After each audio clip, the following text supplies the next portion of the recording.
I'm Jake Humphrey, and with Shell V-Power Nitro Plus, I'm on a mission to discover Britain's most exciting drives. I've shared my journeys with a few friends along the way, including Land Rover-loving Dom Jolly, a speedy Vicky Butler-Henderson, and the man in the F1 No, James Allen.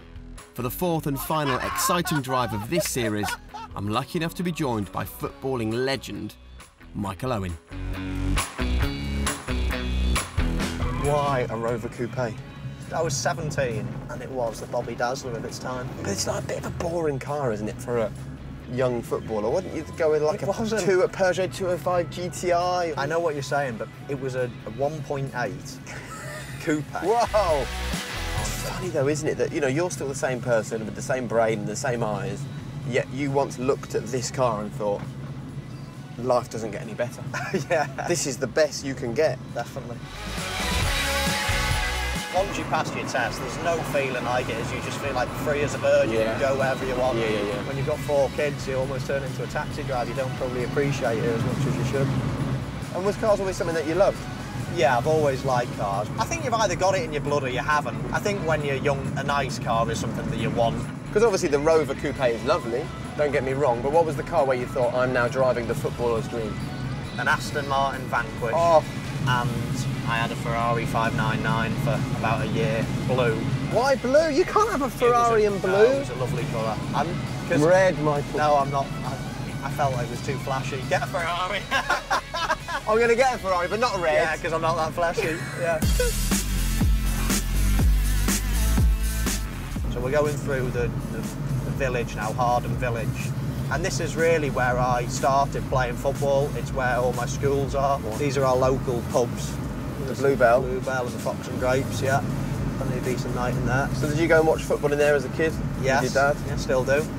So are we now in Wales? Were you born in Wales? No, I was born in Chester. My dad was a football player and one of his last clubs was Chester, so he decided to stick up camp around here, just over the border into Wales. So I've always lived just in Wales. So did you play for Hardham as the... I only played there for 1 or 2 years. It was quite funny.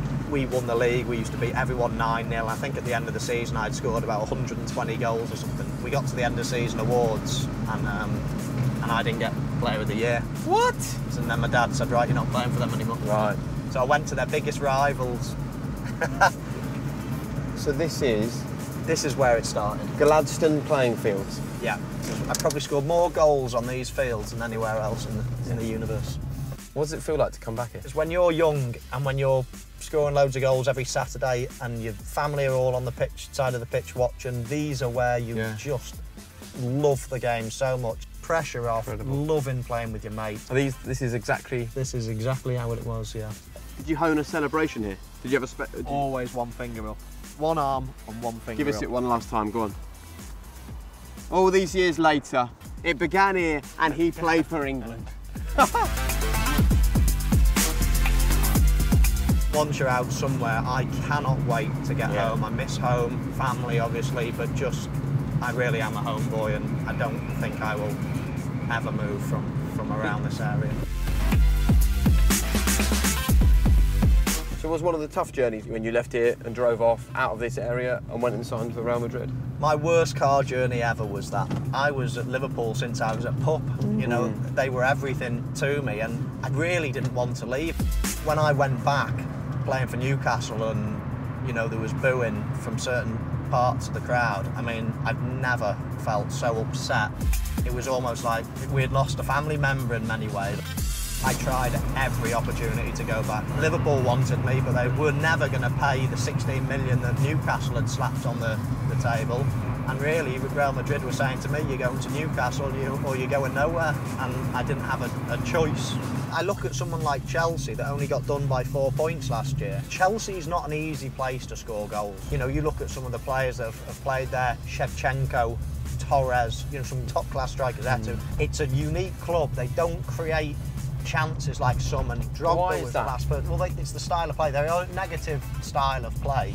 But this lad Costa, he did it for Atletico Madrid. They were quite a stingy team. Yeah. And I think he could be perfect for them. I think he can create something out of nothing. And then with Fabregas, you just all of a sudden you see goals in the team nowadays. So are you tipping Chelsea for the title? Yeah, I fancy Chelsea. And what about your old club making the top 4, Liverpool? Well, I think it's a toss-up, personally, between Arsenal and Liverpool for 4th place. So why do you think Liverpool will slip from 2nd to a fight for 4th? A couple of reasons. One's the added demand of playing in Champions Europe, and the other obvious one is Suarez. You cannot replace players like that. So where are we headed now? Are we heading towards England or towards Wales? We're in England now. We're going to my racing stables, which is a great drive to get there through the Cheshire countryside. If you were going to be a horse, then you would definitely want to come here. Welcome to Manor House Stables. I just need to go and grab something before we leave. Shall I wait in here? Before I show you around. Yeah, just wait 1 sec. I'll be back in a minute.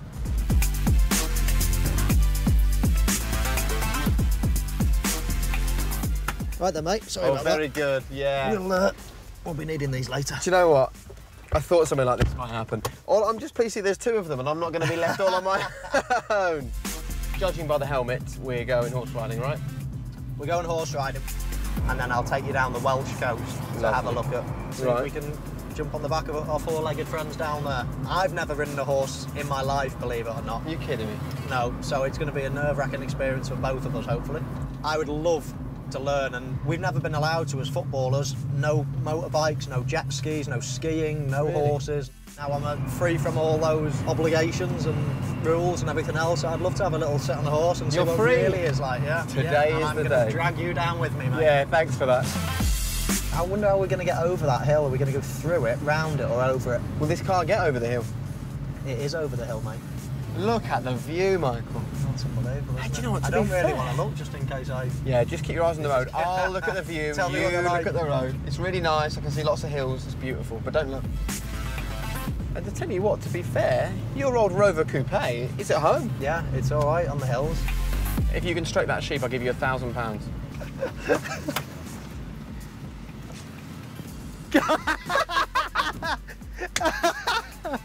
Oh, Nowhere near stroking I would have the caught sheep. that in my heyday. Probably the car comes up.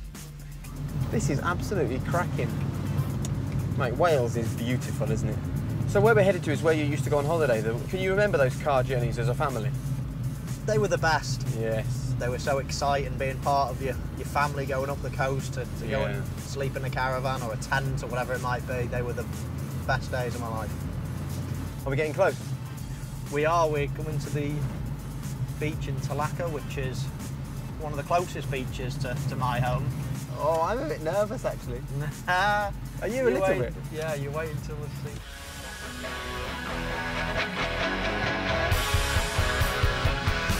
So this is it? This is your first ever time on a horse? We've never been allowed to ride a horse in my career, and now the leashes are off. Did you know what? I've really enjoyed today. I was concerned when I saw that it was a 1996 Rover Coupe and a motorway, but it got better. Do you know what? I've worked something out. In the course of these exciting drives with 4 of my mates, I've ridden or driven 1,799 horsepower of car, and this 1 horsepower makes it exactly 1,800. But I think you're a bit slow for me. I always knew you'd lost your pace, so I'll see you later.